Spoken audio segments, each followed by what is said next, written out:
ప్రజాగళం అని నిన్ననే నేను ఎన్నికల ప్రచారం మొదలుపెట్టాను.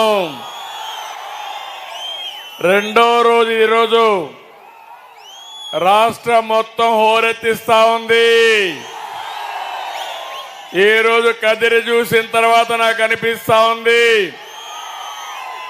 ఎన్డీఏ గెలుపు, కందికుంట ప్రసాద్ గెలుపు ఎవ్వరూ ఆపలేరు.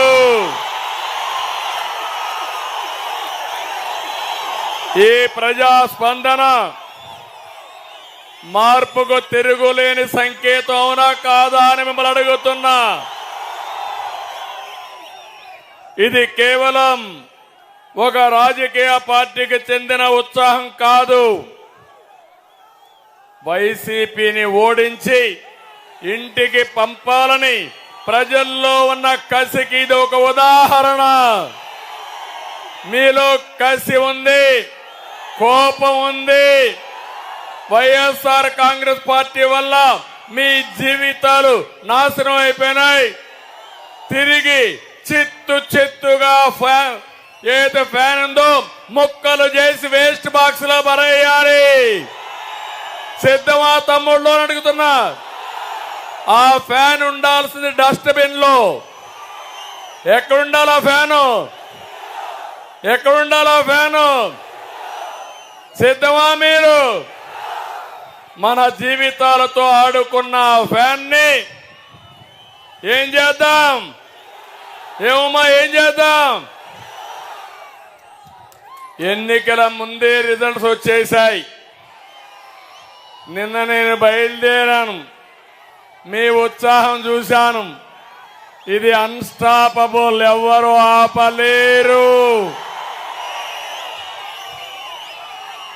నిన్న ఈరోజు జగన్మోహన్ రెడ్డి సభలో సిద్ధం అన్నాడు. మేము సిద్ధం నిన్ను ఓడించడానికి ప్రజలందరూ కూడా సహాయ నిరాకరణ ప్రారంభించారు. పాపం ఫ్రస్ట్రేషన్ లో ఉన్నాడు, డిప్రెషన్ లో ఉన్నాడు. ఈ కదిరి చూసిన తర్వాత ఎన్ని టీవీలు పగలుతాయో నాకు తెలియదు. అందుకని నేనేదో ఈ మాట ఓవర్ కాన్ఫిడెంట్ గా చెప్పడం లేదు. ప్రజలు చూసి చెప్తున్నా, మీ కాన్ఫిడెన్స్ చూసి చెప్తున్నా. ప్రతి ఒక్కరూ చెప్పేది ఒకే మాట, జగన్ దిగిపోవాలి, రాష్ట్రం బాగుపడాలి. నా జీవితంలో ఎన్నో ఎన్నికలు చూశాను. ఇలాంటి ఉత్సాహం ఉండే ఎన్నిక 1994లో చూశా. ఆ రోజు కాంగ్రెస్ పార్టీ పూర్తిగా ఓడిపోయి మొత్తం తెలుగుదేశం పార్టీని గెలిచాం. ఈరోజు నేను మిమ్మల్ని కోరేది, నేను మీలో ఒక చైతన్యం తేవడానికి వచ్చాను. 5 సంవత్సరాల్లో ఏం జరిగిందో ఒకసారి గుర్తు చేయడానికి వచ్చాను. మిమ్మల్ని అందరినీ కార్యోన్ముఖులు చేయడానికి ఈరోజు ఇక్కడికి వచ్చాను. ఇది 6వ మీటింగు. మీటింగ్ బై మీటింగ్ చూస్తే సూపర్ హిట్ అవుతున్నాయి. ఈరోజు ఒక్క విషయమే నేను అడుగుతున్నా. జగన్మోహన్ రెడ్డి నమ్మిన వారిని నిలువున ముంచే మోసకారి. దీనికి ఉదాహరణ ఈ రాయలసీమ. ఎన్నికల ముందు మీకు మాటలు చెప్పాడు, విశ్వాసం కలిగించాడు. ఆయన నమ్మి నమ్మకంతో 52 సీట్లు అసెంబ్లీలుంటే 49 సీట్లు ఇక్కడ గెలిపించారు. గెలిపించారా లేదా? అతను చేసిన పని నెత్తిన చెయ్యి పెట్టాడు, బుగ్గలు నిమిలాడు, ముద్దులు పెట్టాడు. మీరు ఐసమారిగా కదిగిపోయారు. మంచి మనసున్న మీరందరూ. ఇప్పుడేం చేశాడు? నేను అడుగుతున్నా మిమ్మల్ని అందరినీ, మీకోసం జగన్మోహన్ రెడ్డి రాయలసీమ కోసం ఏమన్నా ఆలోచించాడా? నేను రాయలసీమ బిడ్డనే, ఈ గడ్డ మీదనే పుట్టా. నేను సవాలు విసురుతున్నా. ఒక్క పని ఎప్పుడైనా మిమ్మల్ని గురించి ఆలోచించాడా నేను అడుగుతున్నా. ఈ 5 ఏళ్లలో ఒక్క ఇరిగేషన్ పూర్తి చేశాడా తమ్ముళ్ళు? ఇరిగేషన్ ప్రాజెక్ట్ ని 1 ఎకరాకు నీళ్లు ఇచ్చాడా? ఒక పరిశ్రమ తెచ్చాడా? ఒక తమ్ముడికి ఉద్యోగం వచ్చిందా?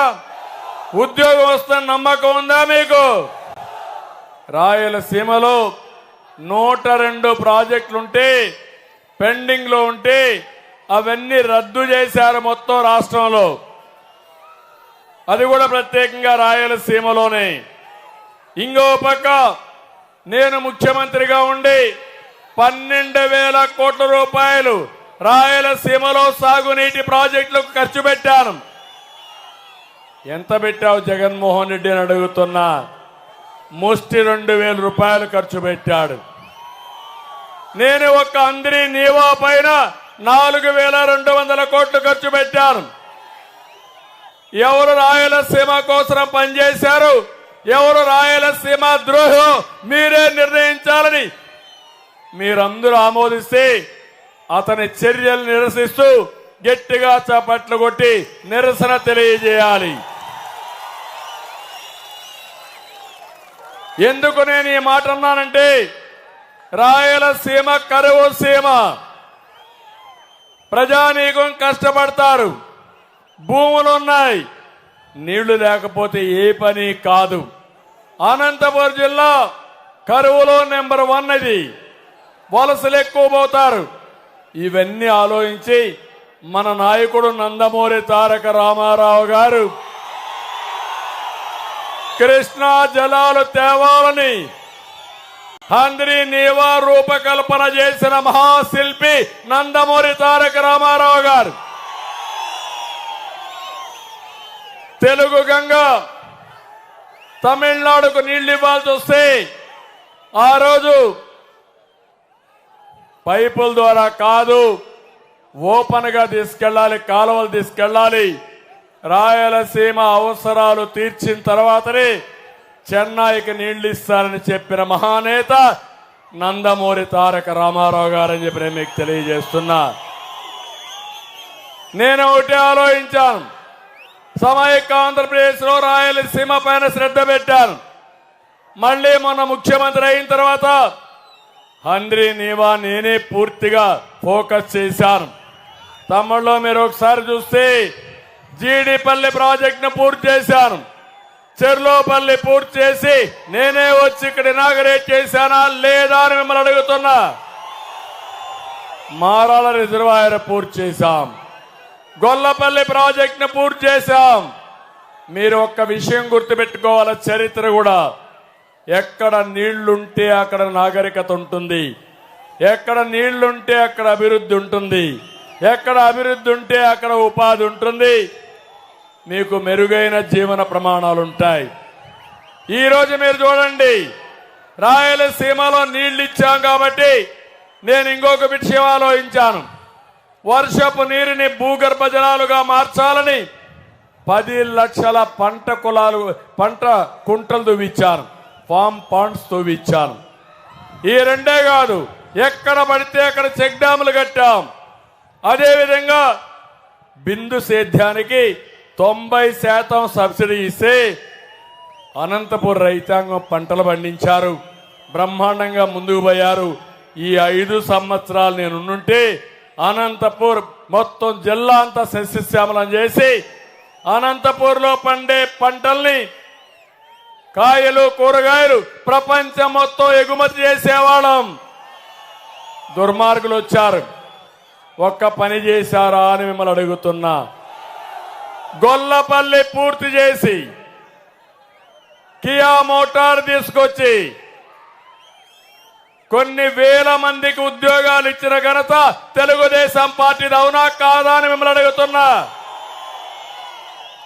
ఇక్కడే పార్థసారథి ఉన్నాడు, ఆ రోజు ఎమ్మెల్యేగా ఉన్నాడు. నేను ఒకటే చెప్పాను ఆయనకి, ఈ పరిశ్రమ రావాలి.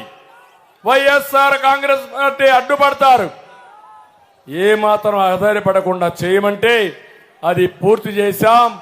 ఈరోజు 12 లక్షల కార్లు ప్రపంచం అంతా తిరుగుతున్నాయంటే ఆ కార్లు తయారు చేసింది కరువు ప్రాంతమైన అనంతపూర్లో ఉంటే ఇది మనకు గర్వ కారణం. కియా మోటార్ పరిశ్రమ తేవడం మన బ్రాండ్. పరిశ్రమను తరిమి కొట్టడం ఈ జగన్మోహన్ రెడ్డి బ్రాండ్. నేను అందుకే ఈ యొక్క అనంతపూర్లో ఇప్పుడే కదిరిగుంట ప్రసాద్ గారు చెప్పారు, మాకు నీళ్లు కావాలి, నీళ్లు లేకుండా అవస్థపడుతున్నాం.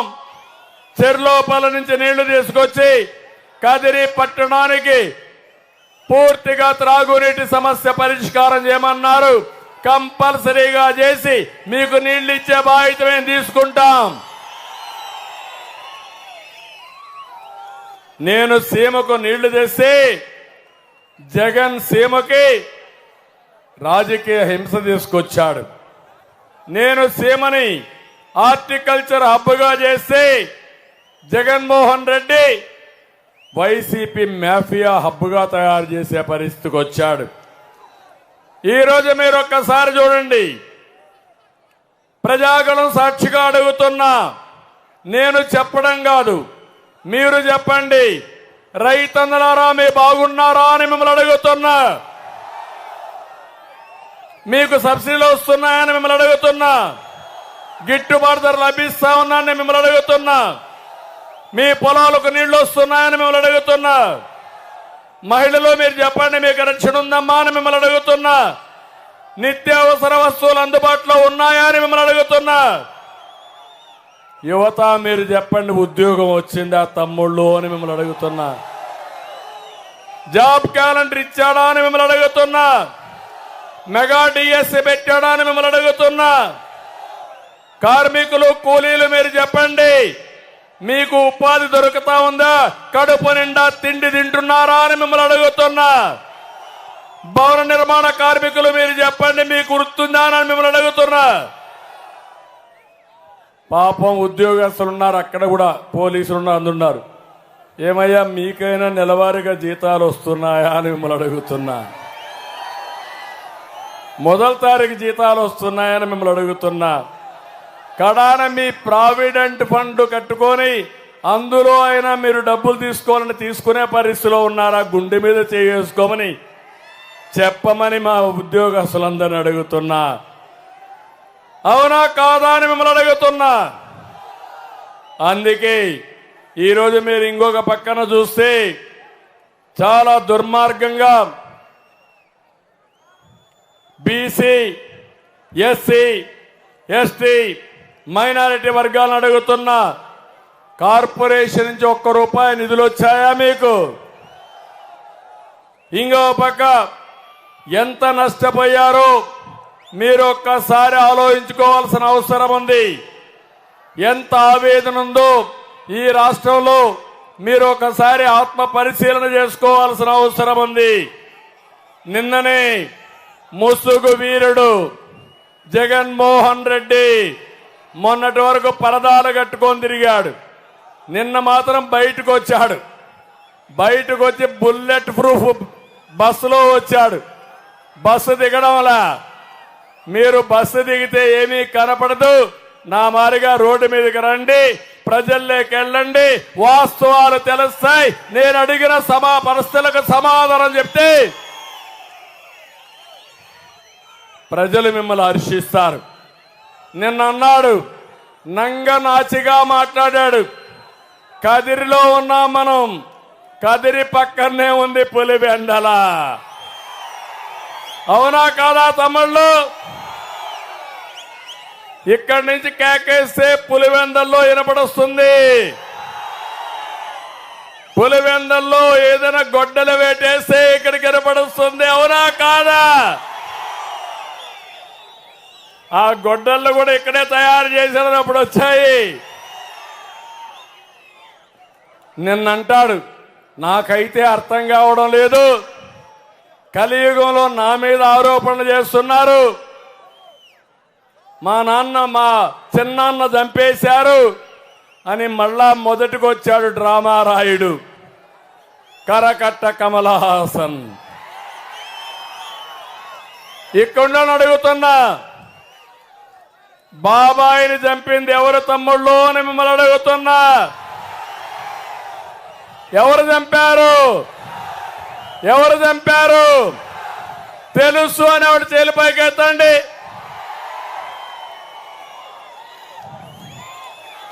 జగన్మోహన్ రెడ్డి అంటున్నాడు, ఏమన్నాడు తెలుసా? దేవుడికే తెలుసు, నేను ఏ తప్పు చేయలేదు, ఎవరైతే చంపారు అనే వ్యక్తి ఎవరు చెప్తే చంపామని కూడా చెప్పాడు అతను. ఆ దస్తగిరి అతను చెప్పాడా లేదా? ఆ అవినాష్ రెడ్డిని పక్కన పెట్టుకొని, ముద్దాయిని పక్కన పెట్టుకొని, వాళ్ళ తండ్రి సమాధి దగ్గరికి వెళ్ళి బయటొచ్చి ఆయన సాక్షిగా అబద్ధాలు చెప్పాడంటే ఏమంటారు తమ్ముళ్ళు అని మిమ్మల్ని అడుగుతున్నా. ఇలాంటి వ్యక్తి ముఖ్యమంత్రి కావాలా అని మిమ్మల్ని అడుగుతున్నా. ఈరోజు మీరు ఒకసారి చూడండి, వివేకానంద రెడ్డి కూతురు తెలంగాణ హైకోర్టు వద్ద ప్రెస్ కాన్ఫరెన్స్ పెట్టింది. అప్పుడు ఆమె మాట్లాడినప్పుడు జగన్కు కొన్ని ప్రశ్నలేసింది. బంధుత్వాలకు అర్థం తెలుసా? చిన్నాన్న అంటే నాన్నతో సమానం. చిన్నాన్న చనిపోతే చావు వెనక కుట్ర నిర్ధారించలేదు. చిన్నాన్న కుమార్తెపైనే నిందలు వేయడం న్యాయమా? మీ చెల్లి కోర్టు చుట్టూ తిరుగుతుంటే అన్నగా మీకు బాధ్యత లేదా? నాపైనే కేసులు పెట్టి నన్ను వేధించడం ఇదేమైనా న్యాయమా? చిన్నాన్న చనిపోయి 5 ఏళ్లయింది. 5 ఏళ్లుగా మీ ప్రభుత్వం ఉన్నా ఏం చేశారు? ప్రతిపక్షంలో ఉన్నట్లు మీరు మాట్లాడుతున్నారు. ఇది సరికాదు. మీరు చేయాల్సిన పని సరిగా చేయనందుకే నేను బయట రావాల్సి వచ్చింది. వివేకాను హత్య చేసిన వారిని రక్షణ కల్పిస్తున్నారు. హత్య చేసిన వ్యక్తి ఎవరు చంపించారో స్పష్టంగా చెప్పారు. నిందితుల వెనక వైఎస్ అవినాష్ రెడ్డి, భాస్కర్ రెడ్డి ఉన్నారని చెబుతున్నారు. మీ ప్రభుత్వం ఉండి కూడా నిందితులకు మీ ప్రభుత్వమే భద్రత కల్పిస్తున్నారు. గతంలో మీరే విచారణ సిబిఐ ద్వారా కావాలన్నారు. ఇప్పుడు మీరే వద్దంటున్నారు. నిందితుడిని సిబిఐ చెప్తున్నా ఓటు వేయాలని మీరు అడుగుతున్నారు. మీ చిన్నాన్నని చంపించిన వ్యక్తికి ఓటు కోరడం తప్పు కదా జగన్ అని చెప్పి అన్నా అని చెప్పి అడిగే పరిస్థితి వచ్చింది. వ్యక్తికి ఓటు కోరడం తప్పనిపించడం లేదా? 5 ఏళ్ల అధికారంలో ఉన్నా చిన్నాన్న గుర్తు రాలేదా? ఎన్నికలు రాగానే ఇప్పుడు చిన్నాన్న గుర్తొచ్చారా? సానుభూతి కోసమే ఎన్నికల వేళ చిన్నాన్న తెరపైకి తెస్తున్నారు. నేను పోరాడేది న్యాయం కోసం, మీరు పోరాడేది పదవుల కోసం. ఒక ఆడబిడ్డ ఆవేదన మనసుండే మీరేం చేస్తారు తమ్ముళ్ళు అని మిమ్మల్ని అడుగుతున్నా. జగన్మోహన్ రెడ్డికి సపోర్ట్ చేస్తారా? సునీతగా సపోర్ట్ చేస్తారా అని మిమ్మల్ని అడుగుతున్నా. సునీతకు సపోర్ట్ చేస్తాను వాళ్ళు చేలిపైకి ఎత్తండి. జగన్మోహన్ రెడ్డి చెప్పింది వాస్తవం వాళ్ళు చేలిపైకి ఎత్తండి. జగన్మోహన్ రెడ్డి చెప్పింది వాస్తవం మీరు నమ్మతారా అని అడుగుతున్నా. ఇలాంటి అన్యాయాలు చేసి, ఘోరాలు చేసి, నేరాలు చేసి ఆ నేరాలు మనపైన పెట్టాలని విఫల ప్రయత్నం చేసి మళ్ళా సానుభూతి కోసం ప్రయత్నం చేస్తున్నా అంటే ఈ రాష్ట్రం ఏమైపోతుందో అనేది నా ఆవేదన, నా బాధ. నేను అందుకే సవాలు విసురుతున్నా ముఖ్యమంత్రి గారికి. ప్రజలకు సమాధానం చెప్పాలి. హత్యా రాజకీయాలు కరెక్ట్ కాదు. ఎవరు హత్య చేసినా వాళ్ళని శిక్షించాలి. దానికి మీరు సిద్ధమా అని సవాలు విసురుతున్నా. తమిళలో ఇవన్నీ ఒక ఎత్తు అయితే రంజాన్ మాసం అనగానే మనకు వచ్చేది ద్రాతృత్వం, ధార్మిక చింతనల కలయికే రంజాన్ మాసం.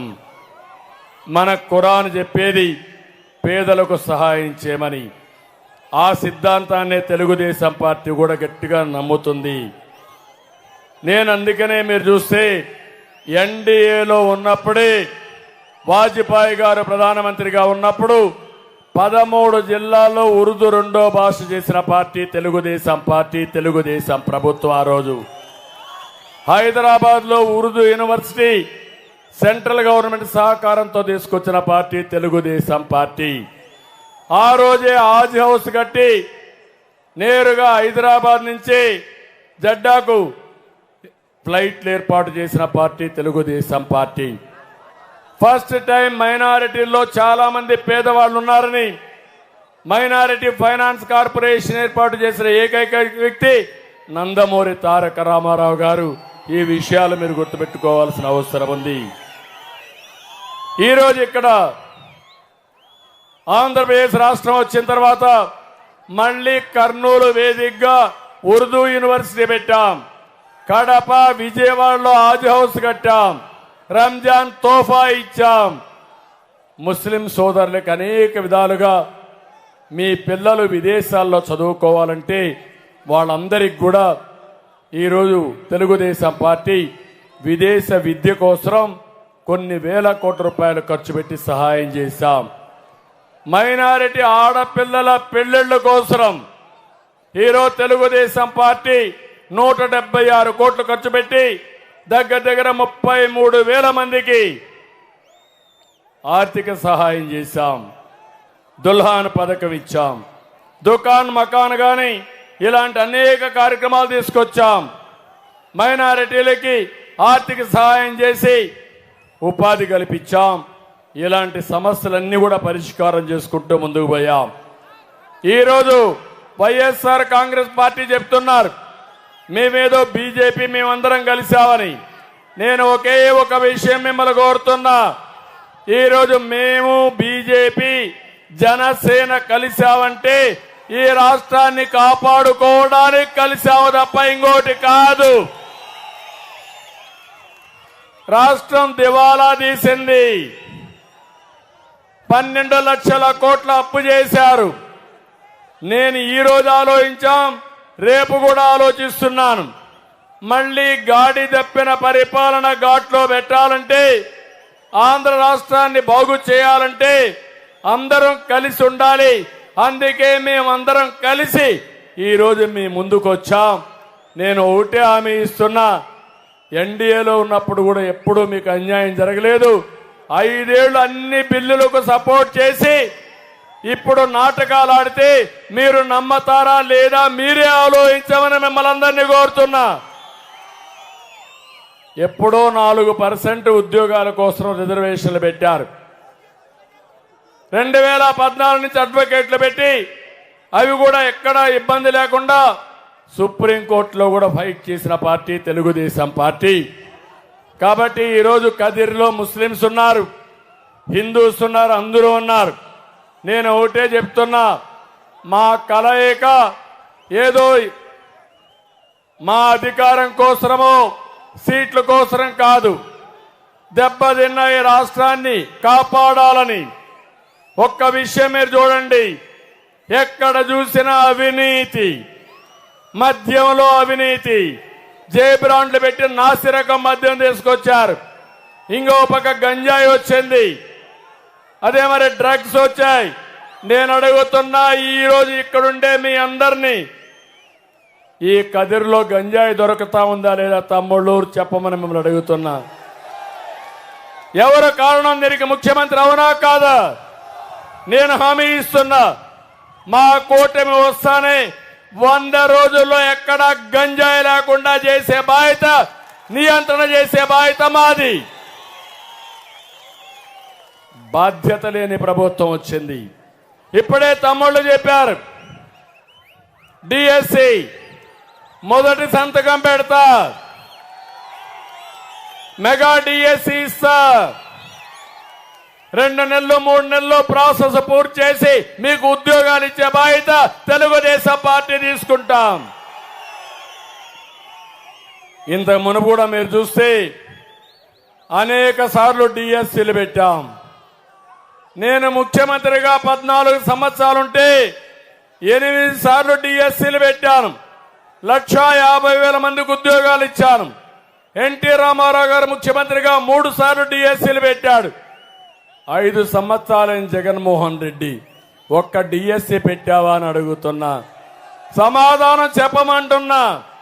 ఈ యువత తరపున డిమాండ్ చేస్తున్నానని చెప్పి కూడా నేను మీకు తెలియజేస్తున్నా. తమ్ముళ్ళు, మీరందరూ కూడా సిద్ధంగా ఉండాలి. జగన్ రెడ్డి సిద్ధంగా ఉండు. నిన్ను, నీ ప్రభుత్వాన్ని, నీ కుర్చీని కూలదోయడానికి ప్రజలు సిద్ధంగా ఉన్నారు. మీ అహంకారం కూలిపోతుంది. అదే 13వ తారీఖు నీ పెత్తనం పడిపోతుంది. నీ అక్రమాలకు ముగింపు కలుగుతుంది. తాడేపల్లి ప్యాలెస్ ను ప్రజలు బద్దలు కొడతారు. ప్రజలు నీ సింహాసనాన్ని కూల్చేందుకు సిద్ధంగా ఉన్నారు. ప్రగల్భాలు పలకద్దు. చేసిన తప్పులు ఒప్పుకొని ఎప్పటికప్పుడు ఏం చేస్తామో చెప్తే ప్రజలు ఒప్పుకుంటారు తప్ప ప్రజల్ని మోసం చేయడం కరెక్ట్ కాదని చెప్పి కూడా నేను మీకు తెలియజేస్తున్నా. నేను ఈరోజు ఒకటే మీ అందరికీ చెప్తున్నాను. ఏదో నేను విమర్శించడానికి రాలేదు. ఇక్కడ మీ అందరికీ స్పష్టమైన హామీ ఇస్తున్నా. అందులో మీరు చూస్తే మహిళలు ఉన్నారు. మహిళలకు న్యాయం చేసిన పార్టీ తెలుగుదేశం పార్టీ. అభివృద్ధి చేసిన పార్టీ తెలుగుదేశం పార్టీ. ఈరోజు మీరు ఒక్క విషయం చూస్తే మొట్టమొదటిసారిగా ఆస్తిలో సమాన హక్కు ఇచ్చింది మహిళలకు గౌరవనీయులు ఎన్టీ రామారావు గారు. పద్మావతి యూనివర్సిటీ పెట్టింది ఎన్టీ రామారావు గారు. ఇంకో పక్క నేను ముఖ్యమంత్రి అయిన తర్వాత డాక్రా సంఘాలు పెట్టాం. ఆర్థిక స్వావలంబన కోసం కష్టపడ్డాం. అంతేకాకుండా పొదుపు ఉద్యమం నేర్పించాం. వంట గ్యాస్ ఇచ్చాం. అదే మాదిరిగా ఉద్యోగాల్లో కాలేజీల్లో 33% రిజర్వేషన్లు పెట్టాం. ఈరోజు నా ఆలోచన మళ్లీ మహిళలను ముందు పెట్టి వాళ్ళ ద్వారా మీ కుటుంబాన్ని ఆర్థికంగా పైకి తేవాలని ఒక మహత్తరమైన కార్యక్రమంతో మీ ముందుకు వస్తున్నా. అందుకని ఆడబిడ్డ నిధి 18 ఏళ్లు నిండినటువంటి ప్రతి ఒక్క మహిళకు 1,500 రూపాయలు మీ అకౌంట్లో వేసే బాధ్యత తెలుగుదేశం పార్టీ తీసుకుంటాం. మిత్ర పక్షాలు తీసుకుంటాం. ఇద్దరుంటే 3,000 వస్తుంది. ముగ్గురుంటే 4,500 వస్తుంది. నలుగురుంటే 6,000 వస్తుంది. ఎలాంటి విశిక్షణ లేకుండా 18 సంవత్సరాలు పైబడిన అందరికీ ఆర్థిక సహాయం చేసే బాధ్యత, 1,500 రూపాయలు ఇచ్చే బాధ్యత మా కూటమి తీసుకుంటామని చెప్పి కూడా నేను మీకు తెలియజేస్తున్నా. ఇంకో పక్కన తల్లికి వందనం. పిల్లలందరికీ ఎంతమంది పిల్లలుంటే అంతమందికి 15,000 ఇస్తాం. ఒకరుంటే 15,000, ఇద్దరుంటే 30,000, ముగ్గురుంటే 45,000, నలుగురుంటే 60,000.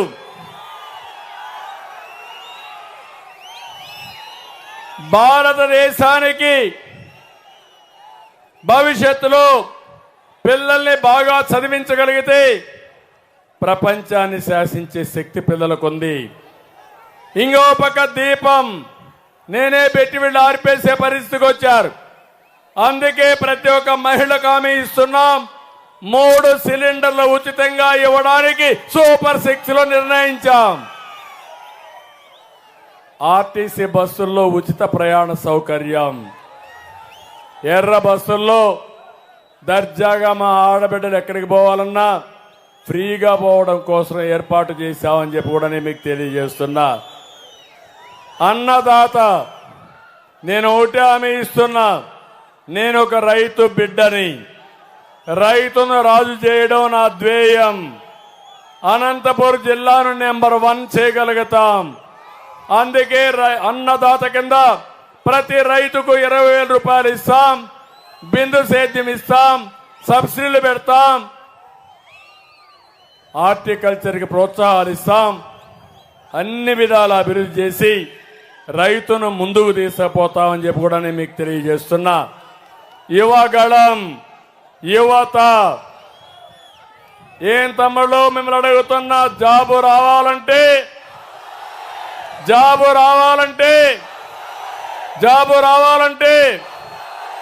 అందుకే నేను పిల్లలను చూస్తున్న, జెండాలు పట్టుకున్న వాళ్ళందరూ పిల్లలే,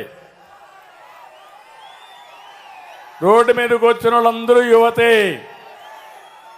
ఒకటే చెప్తున్నా, మీ అమ్మ నాన్న కష్టపడి మిమ్మల్ని చదివించారు. దుర్మార్గులు వీళ్ళ వల్ల మీకు ఉద్యోగాలు రావడం లేదు. నేను హామీ ఇస్తున్నా, 5 ఏళ్లలో 40 లక్షల ఉద్యోగాలు ఇచ్చే బాధ్యత మా కూటమిది. సంవత్సరానికి 4 లక్షల చొప్పున 20 లక్షలు ఇస్తాం. మెగా డిఎస్సి పెడతాం, జాబ్ క్యాలెండర్ ఇస్తాం, పరిశ్రమలు తెస్తాం. ఈ రాష్ట్రాన్ని ఒక పరిశ్రమలతో ముందుకు తీసుకుపోవడం కోసం ఇప్పుడే అడిగారు, కదిరిలో కూడా కొన్ని పరిశ్రమలు వస్తే బాగుంటుందని.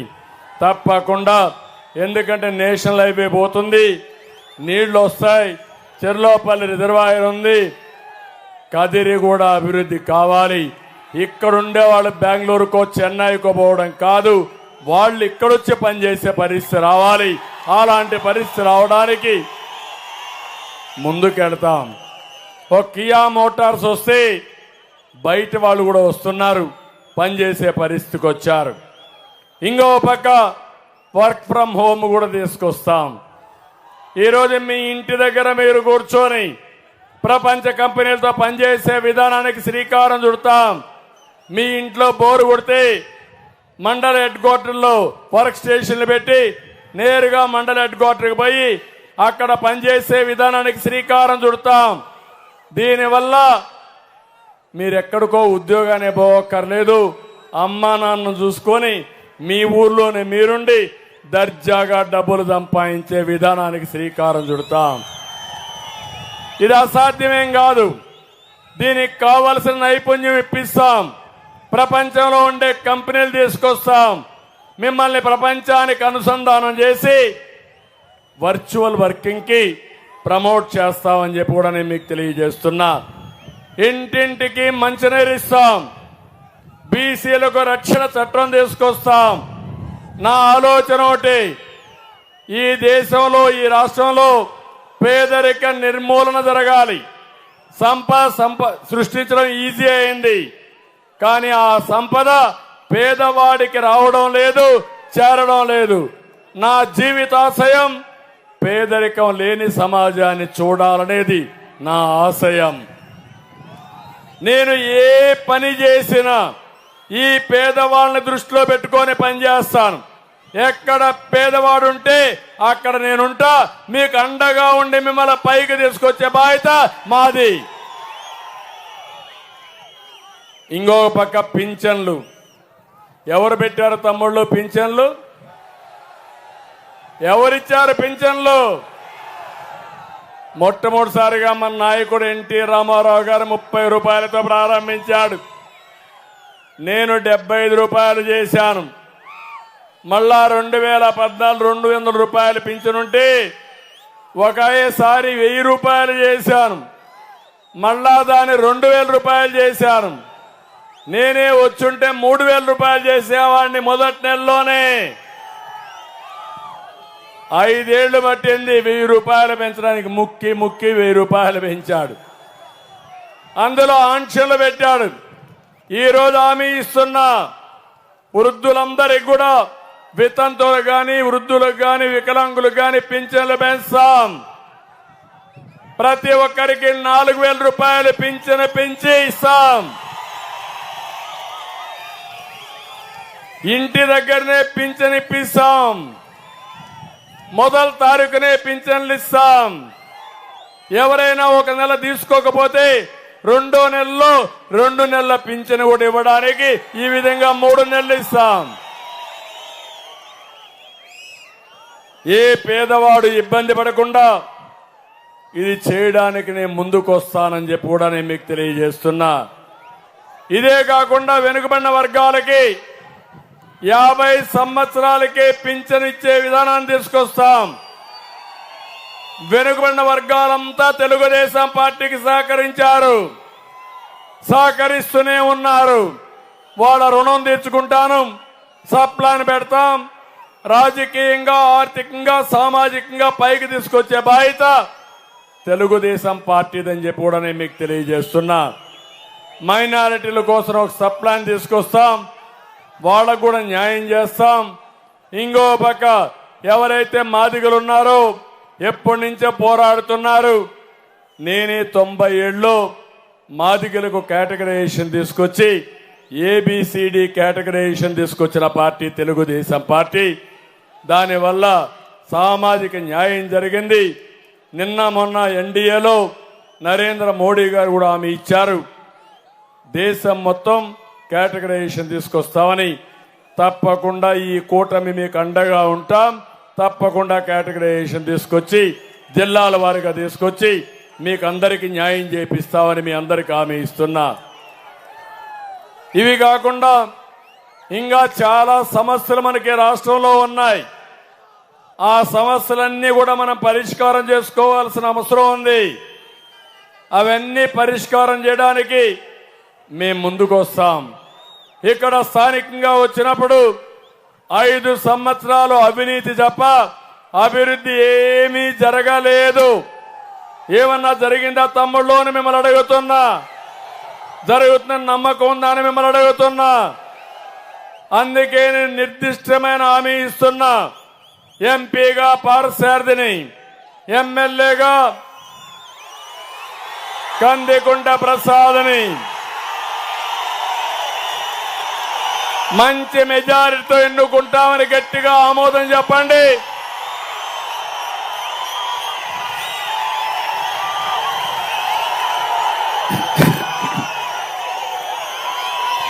ఆ పని చేయండి.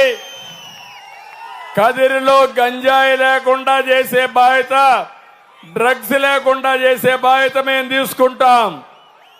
కదిరిలో లక్ష్మీ నరసింహస్వామి ఆలయాన్ని బాగా అభివృద్ధి చేయాలి. పట్టు వస్త్రాలు ఇవ్వాలి. అవసరమైతే మంత్రిని పంపించిస్తా, 1-2 సార్లు నేనే స్వయంగా వచ్చి పట్టు వస్త్రాలు సమర్పించి దేవుని రుణం కూడా తీసుకుంటాం. అదే మారిగా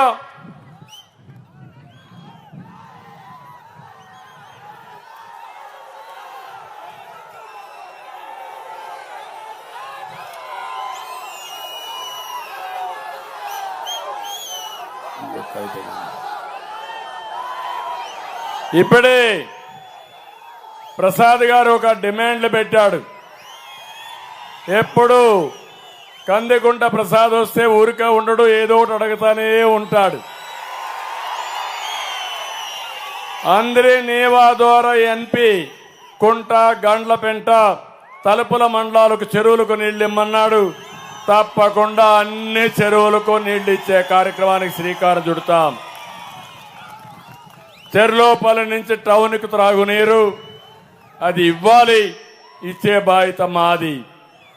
ఎవరైతే పింఛన్లు ఇవ్వడానికి లేనిపోని ఆంక్షలు పెట్టారు, నేను 10 ఎకరాలు అనంతపూర్లో పెడితే అది కూడా తీసేశారు. ఆ నిబంధన మళ్లీ కొనసాగిస్తాం. 10 ఎకరాల వరకు ఇచ్చే పరిస్థితి తీసుకొస్తాం. 90% సబ్సిడీతో స్ప్రింక్లర్లు, డ్రిప్ ఇవన్నీ ఇచ్చే పరిస్థితి తీసుకొస్తాం. కదిరి బైపాస్ రోడ్ నిర్మాణాన్ని పూర్తి చేసి పాలిటెక్నిక్ కాలేజీ నుంచి రాయచోటి రోడ్డు మీదుగా మదనపల్లి రోడ్డుకు అనుసంధానం చేసి కదిరి ఔటర్ రింగ్ రోడ్డు కూడా తీసుకొస్తాం. అసంపూర్తిగా ఉన్న మైనారిటీ ఉర్దూ రెసిడెన్షియల్ స్కూల్ని మరియు పాలిటెక్నిక్ మహిళా కళాశాలలు పూర్తి చేస్తాం. మైనారిటీ రెసిడెన్షియల్ స్కూలు మరియు హాస్టల్ నిజామాబాద్ కాలనీ మరియు ఫారెన్ స్కూల్ సమీపం నిర్మాణాలు పూర్తయినాయి. వాటిని వాడుకలోకి తీసుకురాలేదు, అవి కూడా తీసుకొస్తాం. ప్రభుత్వం వస్తానే కబర్స్థాన్ లో 14 లక్షల రూపాయలతో సీసీ రోడ్ నిర్మాణం చేపడితే ఇప్పటికీ దానికి డబ్బులు ఇవ్వలేదు. ఎక్కడ చూసినా బకాయిలే బకాయిలు. ఇవన్నీ ఇస్తామని చెప్పి కూడా నేను మీకు తెలియజేస్తున్నా. కదిరిలో అండర్ గ్రౌండ్ డ్రైనేజ్ కావాలి, ఈ అండర్ గ్రౌండ్ డ్రైనేజ్ కూడా చేస్తామని మీకు హామీ ఇస్తున్నా. శ్మశాన వాటిక ఇప్పుడే మన మిత్రులు చెప్పారు, జనసేన నాయకులు హిందువులకి శ్మశాన వాటిక లేదని, మంచి ఆధునికమైనటువంటి ఆధునిక వసతులతో బరియల్ గ్రౌండ్ ఏర్పాటు చేయడానికి ముందుకు పోతాం. కదిరి ప్రాంతంలో వలస నిర్మూలించడానికి ఇండస్ట్రియల్ పార్క్ ఒకటి కావాలన్నారు, అది కూడా ఏర్పాటు చేస్తాం. అదే మరి కోల్డ్ స్టోరేజెస్ కావాలన్నారు, టమోటో ప్రాసెసింగ్ యూనిట్స్ కూడా రావాలి ఈ ప్రాంతంలో, అప్పుడే రేట్లు స్టెబిలైజ్ అవుతాయి. ఇది కూడా ఆలోచిస్తామని చెప్పి కూడా నేను మీకు తెలియజేస్తున్నా. కదిరిలో ఇంజనీరింగ్ కాలేజీ, గాండ్లపెంట, ఎన్పి కుంట మండలాల్లో జూనియర్ కాలేజీ కావాలన్నారు. ఇంజనీరింగ్ కాలేజీలు కానీ జూనియర్ కాలేజీలు కానీ ఎక్కడెక్కడ లేవో అవన్నీ ఇవ్వడానికి ముందుకు పోతాం. కదిరి రాయచోటి రోడ్డు నిర్మాణం గవర్నమెంట్ వచ్చిన 3 నెలల్లోనే పూర్తి చేయాలని కోరారు, తప్పకుండా పూర్తి చేద్దాం. అనంతపురం జిల్లాలోని వ్యవసాయ రైతుల హామీ పథకం ద్వారా పనిచేసే కూలీలకు ప్రతి ఎకరానికి నరేగా డబ్బులు అడిగారు. ఇది కేంద్ర పాలసీ, ఎప్పటి నుంచో ఉంది. కేంద్రంతో కూడా సంప్రదించి ఏం చేయాలో చేస్తాం. ఇక్కడే ఉద్యోగస్తులున్నారు, నేను ఒకటే చెప్తున్నా, ఉద్యోగస్తులకు చాలా అన్యాయం జరిగింది. ఇంకా భయపడుతున్నారు మీరు. న్యాయం కోసం భయపడద్దండి. ఎన్నికల కమిషన్ ఆధీనంలో ఉన్నారు, మీ డ్యూటీ మీరు చేయండి. మీ గౌరవాన్ని పెంచే బాధ్యత మా కూటమి తీసుకుంటుంది. మళ్ళీ మీ గౌరవాన్ని పెంచడమే కాదు, పెన్షన్స్ హామీ ఇస్తున్నా. మొదటి తారీఖున పెన్షనర్స్ కి పింఛన్ ఇచ్చే విధానానికి శ్రీకారం చుడతాం. ఉద్యోగస్తులు కూడా అన్ని విధాలు ఆదుకుంటాం.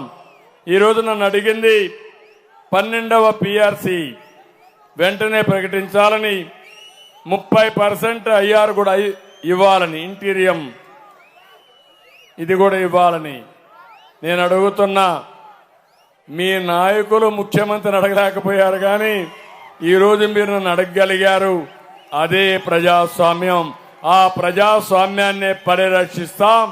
అందరికీ న్యాయం చేసే బాధ్యత మేము తీసుకుంటాం.